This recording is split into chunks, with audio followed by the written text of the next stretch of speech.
Télévision Tanganyika. Télévision Tanganyika.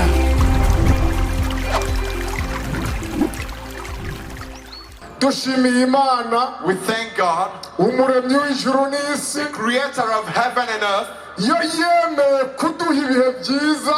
for he gave us wonderful moments like this Muri komine ya Muha. in Muha commune, Muri iki gisagara cya Bujumbura. in the city of Bujumbura. Ndabasaba mwese mu mpera I want amashimana. to ask you all to clap your hands for Jesus, Tuyibwira ngo warakoze.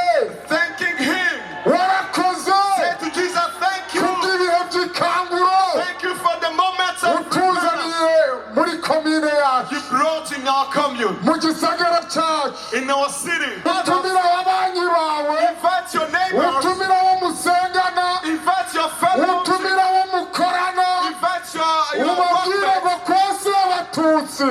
Take them at the field of Kuri Zemusu. cya kibuga.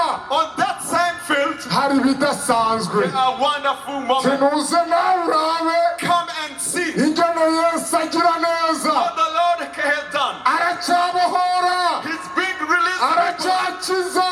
big healing, Aracyaharira ibyaha. He's forgiving, Aracyakiza indwara. He's healing the diseases. Hamagara abantu Go and call people baze babone ukugira neza kw'Imana. to come see the hands of God.